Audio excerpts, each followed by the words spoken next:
नमस्कार प्रिय विद्यार्थियों, आज हम पढ़ रहे हैं धर्म सुधार आंदोलन के परिणाम। मैं प्रोफेसर अमराराम, वीर बाला कालीबाई राजकीय कन्या महाविद्यालय डूंगरपुर। धर्म सुधार आंदोलन के परिणाम। 16वीं शताब्दी में यूरोप के इतिहास में घटित धर्म सुधार आंदोलन ने यूरोप के धार्मिक परिदृश्य पर तो भारी उथल-पुथल मचा दी थी, साथ ही इसके कुछ प्रभाव यूरोप के राजनीतिक, सांस्कृतिक एवं आर्थिक जीवन में भी दिखाई देने लगे थे। ये जो परिणाम है, ये जो प्रभाव है, उनको हम 7 बिंदुओं में जानने का प्रयास करते हैं, जिसमें पहला है ईसाईयत की शुद्ध नवीन व्याख्याएं हुई। दूसरा, ईसाइयों का ध्रुवीकरण हुआ एवं विकेंद्रीकरण हुआ। तीसरा, ईसाइयों में धार्मिक वैमनस्य एवं रक्तपात हुआ। चौथा है राजत्व के प्रभाव और नियंत्रण में वृद्धि हुई। पांचवा, राष्ट्रवाद एवं राष्ट्रीय भाषा, साहित्य और शिक्षा का विकास हुआ। और छठा है धर्म सुधार आंदोलन का आर्थिक प्रभाव। और अंत में सातवां, प्रतिवादी धर्म सुधार आंदोलन या रोमन कैथोलिक चर्च में सुधार। तो वापस पुनः आते हैं धर्म सुधार आंदोलन के परिणाम में। इसके परिणाम के बारे में एक विद्वान है ल्यूकस, जो लिखते हैं अपनी पुस्तक रेनेसा एंड दी रिफॉर्मेशन में। क्या लिखते हैं कि 16वीं शताब्दी की धार्मिक ऊहापोह ने पुनर्जागरण की ही भांति भविष्य की संस्कृति पर एक अनूठा प्रभाव डाला है। तो एक एक करके वापस पढ़ने का प्रयास करते हैं धर्म सुधार आंदोलन के परिणाम, जिसमें पहला है ईसाईयत की शुद्ध नवीन व्याख्याएं। धर्म सुधार आंदोलन, जिसे प्रोटेस्टेंटवाद भी कहते हैं, बाइबिल की मूल शिक्षाओं की ओर पुनरागमन था। यानी बाइबिल जो ईसाई धर्म का जो मूल ग्रंथ है, जो प्रथम ग्रंथ है या प्रथम पुस्तक है, उसको जो मूल बातें दी गई थी, जो मूल शिक्षाएं दी गई थी, उनकी तरफ झुकाव या पुनः लौटना था। इसके अंतर्गत ईसाईयत की उन पांडित्यपूर्ण व्याख्याओं को अस्वीकार कर दिया गया जिन्हें मध्यकालीन पादरियों ने रूढ़ बना दिया था, यानी प्रचलन में ला दिया था। यानी पांडित्यपूर्ण व्याख्याओं को पादरियों द्वारा प्रचलित उन अनुष्ठानिक कर्मकांडों को भी प्रोटेस्टेंट विचारकों ने अनावश्यक माना, जिनको संपन्न करने के लिए पादरियों ने नखरे उठाना अनिवार्य था। प्रोटेस्टेंट विचारकों का मानना था कि ईश्वर और व्यक्ति के मध्य सीधा संबंध है। अपनी मुक्ति के लिए व्यक्ति को बाइबिल की शिक्षाओं से ही प्रत्यक्ष प्रेरणा ग्रहण करनी चाहिए। पोप या पादरियों की कृपा पर अविलंबित रहने की आवश्यकता नहीं है। यानी ईसाई ईश्वर तक पहुंचना है तो आप वो जो श्रद्धालु वो स्वयं पहुंच सकता है। उसे किसी प्रकार की पोप या पादरी की मध्यस्थता की आवश्यकता नहीं है।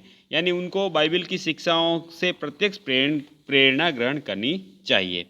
प्रोटेस्टेंट विचारक ये भी मानते थे कि चर्च, पोप और पादरी ईश्वर के विनम्र सेवक मात्र हैं। इसी रूप में उनकी भूमिका स्वीकार्य हो सकती है यदि वे अहंकारी, दमपूर्ण व्याख्याकार हैं या उनके आचरण में नैतिकता का अभाव है, तो उनका विरोध किया जाना चाहिए। इस प्रकार प्रोटेस्टेंट विचारकों ने अपनी शुद्ध नवीन व्याख्याओं से ईसाईयत को रूढ़ियों और आडंबरों की जड़ता से मुक्त किया तथा पोप और चर्च के भय से आक्रांत ईसाइयों में यह आत्मविश्वास जागृत किया कि बाइबिल की रोशनी से या प्रकाश से वे स्वयं अपनी मुक्ति प्राप्त करने में सक्षम हैं। यानी जर्मनी के मार्टिन लूथर ने भी यही कहा कि आपको ईसा मसीह तक पहुंचने के लिए किसी प्रकार की मध्यस्थता की आवश्यकता नहीं है, किसी प्रकार के पोप या पादरी या पाप मोचन पत्रों की आवश्यकता नहीं है। यानी धर्म सुधार आंदोलन, जो प्रोटेस्टेंट धर्म सुधार आंदोलन था, उसका परिणाम पहला ही ये हुआ कि ईसाईयत की शुद्ध नवीन व्याख्याएं की गई। दूसरा था परिणाम ईसाइयों का द्विध्रुवीकरण एवं विकेंद्रीकरण। प्रोटेस्टेंट विचारधारा के प्रसार के साथ ही ईसाई जगत की एकता भी भंग हो गई। वह स्पष्टतः 2 बड़े खेमों में बट गया। पहला बड़ा खेमा था कैथोलिक ईसाई, जो पारंपरिक भी था, और दूसरा था प्रोटेस्टेंट ईसाई। इन 2 बड़े खेमों में भी आंतरिक वर्ग थे। जैसे प्रोटेस्टेंट ईसाइयों में भी लुथरवादी, काल्विनवादी, एंग्लिकन विचारधारा के लोग थे। ल्यूकस जो इतिहासकार, वो कहते हैं कि शताब्दियों तक यूरोप वासियों के पूर्वजों ने जीवन एवं धर्म के बारे में कुछ निश्चित सत्यों की शिक्षा दी थी। रोम की मुख्य चर्च की इन गतिविधि ने मध्यकालीन सभ्यता को एक सुनिश्चित एकरूपता प्रदान की थी। प्रोटेस्टेंट क्रांति ने यूरोप की संस्थागत धार्मिक एकरूपता को भंग कर दिया और उसके स्थान पर प्रतिद्वंदी चर्चों का एक समूह खड़ा हो गया। यानी क्या हुआ, जो ईसाई पहले एक ही विचारधारा को मानते थे, कैथोलिक धर्म को, अब वो प्रोटेस्टेंट ईसाइयों में विभाजित हो गए। यानी एक और बड़ा धड़ा प्रोटेस्टेंट ईसाई के रूप में उभर आया और बाद में प्रोटेस्टेंट ईसाई भी लूथरवादी, काल्विनवादी और एंग्लिकन विचारधाराओं में बट गया। तो ईसाइयों का द्विध्रुवीकरण और विकेंद्रीकरण हुआ। तीसरा परिणाम निकला, ईसाइयों में धार्मिक वैमनस्य एवं रक्तपात। धर्म सुधार आंदोलन के बाद ईसाई समुदाय के दो बड़े गुटों, कैथोलिक गुट और प्रोटेस्टेंट गुट में बढ़ जाने के बाद इन दोनों गुटों में पारस्परिक असहिष्णुता, वैमनस्य और हिंसा प्रति हिंसा की स्थितियां बन गई, जो धर्म सुधार आंदोलन का एक दुखद परिणाम था। यानी जो इनमें पारंपरिक कट्टरता, असहिष्णुता, वैमनस्य, द्वेष और हिंसा प्रति हिंसा की घटनाएं हो गई या परिस्थितियां बन गई, जो एक तरह से दुखद परिणाम था। इसके बाद धार्मिक युद्धों, अत्याचार और उत्पीड़न का जो सिलसिला प्रारंभ हुआ वह ईसाईयत के नाम पर एक कलंक है। फ्रांस में 1562 से 1588 के मध्य लगभग 8 धार्मिक युद्ध लड़े गए, जिन्होंने फ्रांस में अशांति और असुरक्षा का वातावरण बना दिया। इसी प्रकार फ्रांस के राजाओं ने इस काल में प्रोटेस्टेंट हुगनाटों पर बड़े निर्मम अत्याचार किए। अगस्त 1572 ईस्वी में फ्रांस में सेंट बोर्थोलोम्यू दिवस हत्याकांड के नाम से इतिहास में ज्ञात एक बड़ी त्रासदी हुई, जिसके अंतर्गत कैथोलिकों द्वारा सुनियोजित तरीके से प्रोटेस्टेंटों की सामूहिक हत्या की गई। कब की गई? अगस्त 1572 में फ्रांस में हुई ये घटना सेंट बोर्थोलोम्यू दिवस हत्याकांड के रूप में। और इस समय भारत में अकबर बादशाह शासन कर रहा था, उस दौरान की घटना है। इनमें से अनेक को रात में सोते हुए भी मार डाला गया या घरों से उठाकर नीचे फेंक दिया गया।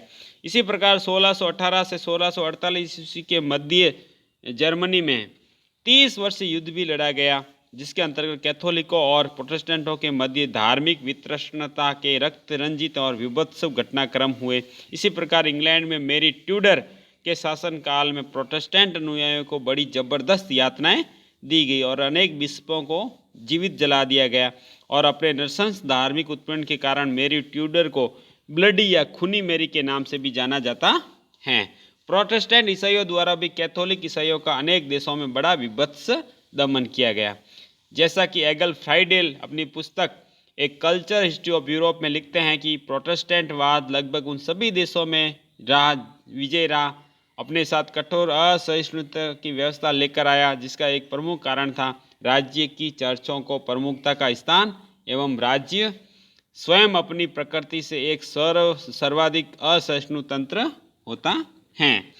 यानी हम देखते हैं कि ईसाइयों में धार्मिक वैमनस्य और रक्तपात हो जाने के कारण फ्रांस में सेंट बोर्थोलोम्यू दिवस हत्याकांड हुआ और फ्रांस में 1562 से 1588 के मध्य 8 धार्मिक युद्ध लड़े गए, इनके बीच में प्रोटेस्टेंट और कैथोलिक ईसाइयों के बीच में। इसी प्रकार मध्य जर्मनी में 30 वर्षीय युद्ध लड़ा गया 1618 से 1648 के बीच में।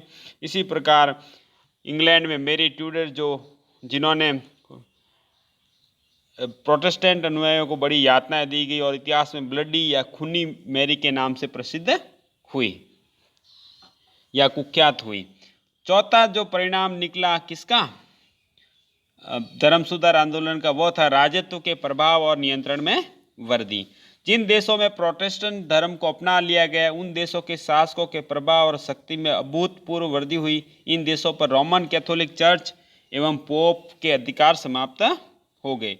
रोमन कैथोलिक चर्च और पोप, ये सारे अधिकार इन देशों के शासकों ने प्राप्त कर लिए और पूर्व में रोमन कैथोलिक चर्च के अधीन जो विपुल भूमि और संपत्ति थी, उस पर भी इन शासकों ने नियंत्रण स्थापित कर लिया। और यह माना जाता है कि लुथरवाद और एंग्लिकनवाद ने राष्ट्रीय शासकों के निरंकुशवाद में वृद्धि की। यानी लुथरवाद और एंग्लिकनवाद जो प्रोटेस्टेंट धर्म के दो शाखाएं के रूप में उभरी थी, इन्होंने अपने अपने देशों में राष्ट्रीय शासकों के निरंकुशवाद में वृद्धि की। यानी अब रोम स्थित पोप और उनके कार्यालय का प्रभाव इन देशों में या इन देशों के राजाओं पर कम हो गया था। ऐसी स्थिति में राजाओं की निरंकुशता या शक्ति में वृद्धि हुई। लूथर ने बाइबिल के आधार पर सेंट पॉल के इन विचारों का समर्थन किया कि राज्य देवी अधिकार से चलते हैं और दैविक अधिकार संपन्न राजाओं की आज्ञा का पालन प्रजा का कर्तव्य है। यानी सेंट पॉल जो पोप हुए थे, उन्होंने एक बार कहा था कि राज्य देवी अधिकार से चलते हैं और देवी अधिकार संपन्न राजाओं की आज्ञा से प्रजा का पालन, उन राजाओं का आज्ञा का पालन करना प्रजा का कर्तव्य है। इंग्लैंड में एंग्लिकनवाद तथा राष्ट्रीय चर्चों की स्थापना के साथ ही वहाँ के राजा सर्वशक्ति संपन्न हो गए। कुछ विद्वानों ने काल्विन के कुछ कथनों के आधार पर उसे प्रजातांत्रिक भावना का समर्थक माना, लेकिन काल्विन की संपूर्ण विचारधारा के परिदृश्य में यह बात सही जान नहीं पड़ती। काल्विन ने भी, जो संत हुए थे, प्रोटेस्टेंट धर्म के अनुयायी थे या प्रोटेस्टेंटवाद के समर्थक थे, उन्होंने भी राज्य को देवी शक्ति संपन्न कहा। उसका स्पष्ट कथन है कि कुलीन तंत्र को ही आवश्यक परिस्थितियों में राज्य का विरोध करने का अधिकार है, आम प्रजाजन को नहीं। तो इस तरह से हम देखते हैं कि चाहे जर्मनी हो, चाहे इंग्लैंड हो, चाहे स्पेन हो, और वहाँ पर क्या हुआ, अपने राज्य या राजा की शक्ति में अभूतपूर्व वृद्धि हुई। और पांचवा परिणाम है धर्म सुधार आंदोलन का, वो है राष्ट्रवाद एवं राष्ट्रीय भाषा, साहित्य और शिक्षा का विकास। यूरोप के विभिन्न देशों में स्थित कैथोलिक ईसाइयों का धार्मिक केंद्र रोम में अवस्थित था, अतः उनकी धार्मिक आस्था राष्ट्रीयता का अतिक्रमण करती थी। प्रोटेस्टेंट संप्रदाय राष्ट्र केंद्रित थे और राष्ट्रीय चेतना ने उनके विकास में योगदान दिया तथा प्रतिफल के रूप में उन्होंने राष्ट्रीयता की भावना को दृढ़तर किया। इंग्लैंड में एंग्लिकनवाद को अपनाने के बाद सारी चर्चों को राष्ट्रीय चर्च घोषित कर दिया गया। ल्यूकस के शब्दों में, धर्म सुधार के युग में राष्ट्रवाद एक महत्वपूर्ण शक्ति थी। लूथरवाद ने जहाँ भी जड़ें जमाई वहाँ वह राष्ट्रवाद का पुष्टि कारक बन गया। प्रोटेस्टेंट आंदोलन के कारण धर्म एक राष्ट्रीय वस्तु बन गया। इसका दुष्परिणाम यह हुआ कि राष्ट्रों की शत्रुता में धर्म भी एक प्रश्न बन गया, जैसे एंग्लिकनवादी इंग्लैंड बनाम कैथोलिक स्पेन। धर्म सुधार आंदोलन ने एक राष्ट्रीयवादी राज्य के निर्माण में भूमिका निभाई। दूसरी तरफ यानी राष्ट्रवाद का विकास हुआ, किससे? प्रोटेस्टेंट धर्म सुधार आंदोलन के कारण। दूसरी तरफ हम देखते हैं कि राष्ट्रीय चर्चों की स्थापना से राष्ट्रीय भाषा, साहित्य और शिक्षा के विकास में भी महत्वपूर्ण भूमिका निभाई।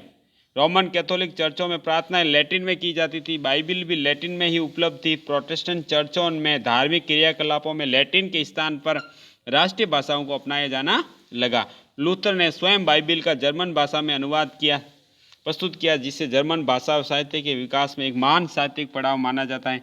बाइबिल के अनुवाद अन्य देशों जैसे France, England, Italy, Spain, Netherland, Denmark, Sweden, Iceland, Finland, Hungary आदि में भी स्थानीय भाषाओं में किए गए।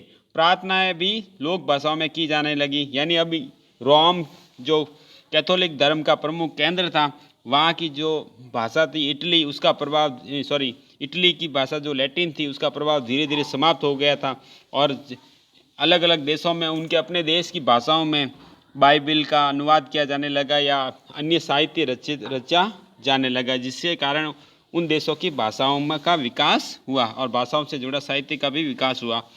प्रार्थना भी लोक भाषाओं में की जाने लगी। धर्मोपदेश और संगीत में भी राष्ट्रीय भाषाओं का प्रयोग किया जाने लगा। इस प्रकार राष्ट्रीय भाषाओं में विस्तृत साहित्यिक रचनाएं हुई। पुनर्जागरण युग के बाद धर्म सुधार के युग में भी राष्ट्रीय शिक्षा के क्षेत्र में अभिवृद्धि हुई। मारबर्ग, लीडन, जेनेवा और अन्य स्थानों पर मानववादी शिक्षा पद्धति पर आधारित प्रोटेस्टेंट विश्वविद्यालय खोले गए। बाइबिल की शिक्षाओं के अध्ययन पर भी जोर दिया जाने लगा। और छठा था धर्म सुधार आंदोलन के प्रभाव में है आर्थिक प्रभाव। धर्म सुधार आंदोलन के आर्थिक प्रभाव का सही आकलन कर पाना मुश्किल है, लेकिन कुछ आर्थिक प्रवृत्तियों के विकास को धर्म सुधार आंदोलन के कारण उपजी मानसिकता से जोड़ा जा सकता है। रोमन कैथोलिक चर्च सूदखोरी धन संचय की प्रवृत्ति की निंदा करती थी। प्रोटेस्टेंट चर्चों ने मध्यकाल में ईसाइयों द्वारा प्रचलित इन आर्थिक प्रतिबंधों को निरर्थक माना। इससे व्यापारियों का उत्साह बढ़ा और क्रमशः व्यापार वाणिज्य को प्रोत्साहन मिला। यानी जो सूदखोरी धन संचय की प्रवृत्ति रोमन कैथोलिक चर्च में निंदित थी, वह प्रोटेस्टेंट चर्चों में मान्य हो गई। इससे क्या क्या हुआ? व्यापार वाणिज्य को प्रोत्साहन मिला। कुछ विद्वान ये भी मानते हैं कि धर्म सुधार ने पूंजीवादी प्रवृत्तियों के विकास में योगदान दिया। प्रसिद्ध समाजशास्त्री मैक्स वेबर ने अपनी पुस्तक the Protestant ethic and the spirit of capitalism में पूंजीवाद के विकास में धर्म सुधार आंदोलन की सकारात्मक भूमिका को रेखांकित किया है। ईसाई चर्चों मठों की विपुल भूमि और संपत्ति पर राज्य का अधिकार हो जाने के कारण इस पूंजी के उत्पादक प्रयोग की संभावना भी खुल गई थी। और अंतिम जो कारण परिणाम है धर्म सुधार आंदोलन का वह है प्रतिवादी धर्म सुधार आंदोलन या रोमन कैथोलिक चर्च में सुधार। हम देखते हैं कि रोमन कैथोलिक चर्च में जो बुराइयों के खिलाफ जो धर्म सुधार आंदोलन हुआ उसको हम क्या कहते हैं, प्रोटेस्टेंट धर्म सुधार आंदोलन। लेकिन बाद में रोमन कैथोलिक चर्च में भी सुधार आंदोलन हुआ जिसे प्रतिवादी धर्म सुधार आंदोलन के रूप में जाना जाता है। प्रोटेस्टेंट विचारधारा की बढ़ती हुई सफलता का एक परिणाम यह निकला कि रोमन कैथोलिक चर्च के अधिकारियों में घबराहट फैल गई और प्रारंभ में पोप और कैथोलिक चर्च के कट्टर अनुयायियों का मानना था कि दमन से प्रोटेस्टेंट विचारधारा को समाप्त किया जा सकता है। लेकिन जब यूरोप के विभिन्न देशों और वहाँ के शासकों ने प्रोटेस्टेंट विचारधारा को मान्यता देना प्रारंभ कर दिया तो उन्होंने इस चुनौती का सामना करने के लिए रोमन कैथोलिक चर्च के सिद्धांतों और संगठन में आंतरिक सुधार द्वारा इसे सशक्त बनाने की योजना बनाई। रोमन कैथोलिक चर्च द्वारा प्रोटेस्टेंट आंदोलन की सफलता से भयभीत होकर अपनाई गई इस आंतरिक सुधार की प्रक्रिया को प्रतिवादी धर्म सुधार आंदोलन कहते हैं। यानी रोमन कैथोलिक चर्च के अनुयायियों ने या पोप ने या पादरियों ने शुरुआत में देखा कि प्रोटेस्टेंट विचारधारा को हम हिंसा से दबा सकते हैं, लेकिन जब देखा कि प्रोटेस्टेंट विचारधारा या उनके समर्थकों को लगातार यूरोप के विभिन्न देशों के शासकों द्वारा संरक्षण दिया जा रहा है या उनको आश्रय दिया जा रहा है तो ये चुनौती बड़ी निकली। तो फिर बाद में रोमन कैथोलिक चर्च के अनुयायियों ने सोचा कि क्यों नहीं हमारे अपने धर्म में ही आंतरिक रूप से सुधार किए जाए। उनके चर्च के सिद्धांत और संगठन में आंतरिक सुधार की सशक्त योजना बनाएगी। तो इस तरह से इस आंतरिक सुधार की प्रक्रिया को प्रतिवादी धर्म सुधार आंदोलन कहते हैं। धन्यवाद। तो प्रश्न ये है कि धर्म सुधार आंदोलन के क्या परिणाम निकले। तो ये 7 बिंदुओं के रूप में हमने इस धर्म सुधार आंदोलन को समझने का प्रयास किया। धन्यवाद।